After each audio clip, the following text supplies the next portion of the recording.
खबर बांदा से है, जहां 26 फरवरी को भारतीय किसान यूनियन कमासिन ब्लॉक अध्यक्ष मनोज यादव के नेतृत्व में ओलावृष्टि से पीड़ित किसानों ने उत्तर प्रदेश सरकार के मुख्यमंत्री को फसलों के साथ नष्ट हो जाने से शीघ्र कृषि विभाग सहित राजस्व टीम के द्वारा प्रभावित किसानों की फसलों का उचित तरीके से सर्वे कराकर मुआवजा शीघ्र दिलाए जाने का ज्ञापन पत्र सब इंस्पेक्टर विजय कुमार मिश्र को सौंपकर त्वरित कार्यवाही की अपेक्षा की है।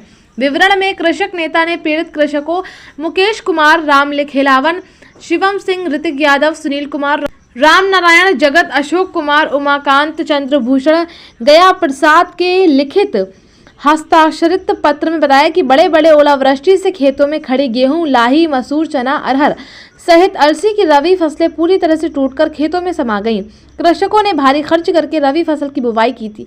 कृषकों की तमाम जरूरी कार्य सहित बेटियों की शादी के संबंध में फसलों के नष्ट हो जाने से कृषक में निराशा छा गई है।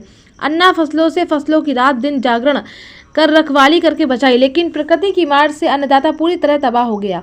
आइए देखते हैं ये पूरी रिपोर्ट संवाददाता शत्रुघ्न सिंह के साथ। क्या नाम है आपका? यहाँ पे जो कार्यक्रम हुआ क्या हुआ था? जी, मेरा नाम रामलखन मौर्य है। मैं ब्लॉक महासचिव कमासिन की भारतीय किसान यूनियन टिकैत से हूँ। हम लोग यहाँ पर सारे किसान एकत्रित हुए इसलिए कि हमारे किसान भाई वहाँ दिल्ली में जो डटे हुए हैं कि एमएसपी की गारंटी दी थी कि हम एसपी पर लगाएंगे, लेकिन आज तक एमएसपी निर्धारित नहीं की गई। इस बात को लेकर के हम भी, अगर वहाँ हमारी मांग नहीं पूरी होती है तो हम लोग भी यहाँ से ट्रैक्टर रैली निकालने का हमारा सिर्फ यही मकसद है कि अगर हमारी एमएसपी की गारंटी नहीं मानी जाती है तो हम भी यहाँ से दिल्ली के लिए तैयार हो जाएंगे और दिल्ली चलने को सारे किसान तैयार हैं। ये हमारी प्रमुख मांग है। इसके बाद यहाँ पर ओलावृष्टि हुई है, उसके लिए भी सरकार को चाहिए कि वो 100% जाँच करा करके और 100% भुगतान करे। तीसरी बात, सबसे प्रमुख समस्या है कि भारत देश के अंदर इतनी कंपनियां सरकार ने रजिस्ट्रेशन दिया और सबने मिल करके हम लोगों को ठगा हो या सरकार ने हमें ठगाया हो, दोनों चीज़ सरकार से ही होती है। रजिस्ट्रेशन दिया तो सरकार ने दिया, कंपनी रजिस्ट्रेशन तभी जब सरकार एलाई करेगी तभी सरकार कंपनियां काम करती हैं, और कंपनियों ने गरीब जनता को एजेंट के माध्यम से ठगा।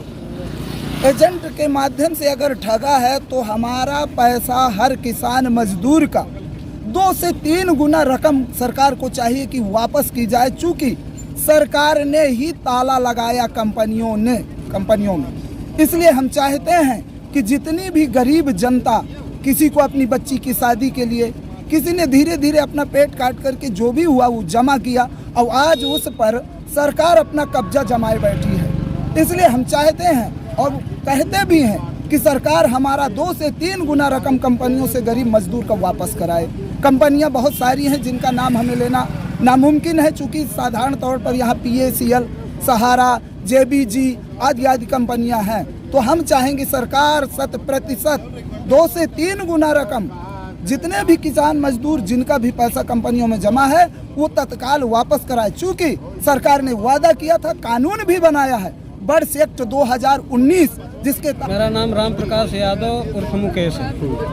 मैं तहसील महासचिव बबेरू, भारतीय किसान यूनियन टिकैत बांदा। हमारी समस्याएं जो हैं, जो 15 सूत्री लिखी हुई हैं आपके यहाँ, हमारे ज्ञापन के माध्यम से आपको अवगत हुई।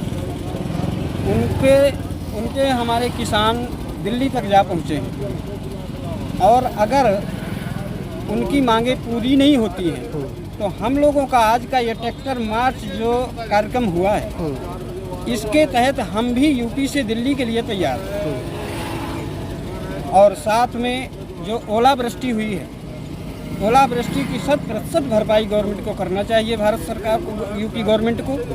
और साथ ही किसानों का जो KCC है उसको माफ़ करने का हमारा मेन उद्देश्य है कि उसको माफ़ कराया जाए। और साथ ही साथ 1 अप्रैल 2023 से यूपी सरकार ने दावा किया था कि हमने बिजली, निजी नलकूपों की बिजली हम माफ़ करेंगे, तो वो अभी तक माफ़ नहीं हुई है, उसको भी माफ़ किया जाए। आवारा पशु गोवंश जो हमारे इटहाई, पन्ना, मुसीवा और रिंगुआ के बीच में आज लगभग 35 साल से घूम रहे हैं। उनकी व्यवस्था कराई जाए। जिस प्रकार गौशाला बने हुए हैं, हाँ, तो क्या इसमें इंगुआ में तो गौशाला भी बना हुआ है? इंगुआ में गौशाला बना हुआ है। आज तक भी 60-70 गाय आज तक वो अंदर नहीं हुई। आपने शिक्षा सक्षम अधिकारी किसी को आप जानकारी दी कि यहाँ पे जानवर घूम रहे हैं? किसको अवगत कराया है कि जैसे 60 जानवर घूम रहे हैं? 2 साल हो गए, 3 साल हो गए? नहीं, लगभग 35 साल हो गए उनको।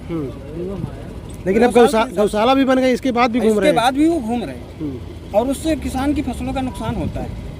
और ये जो प्राइवेट कंपनियां PCL वगैरह है आदि किसान और मजदूरों का पैसा इकट्ठा करके जमा करवा लिए और आज तक उनका कोई भुगतान नहीं दिया गया। वो पैसा हमें वापस होना चाहिए मजदूरों का और किसानों का, ताकि उनका वो पैसा सुरक्षित जो जमा किए थे कि हमको 2 गुना मिलेगा या जो भी उनका सिस्टम था कंपनियों का, वो आज उनका मूलधन भी वापस नहीं हो रहा है, उसको वापस होना चाहिए।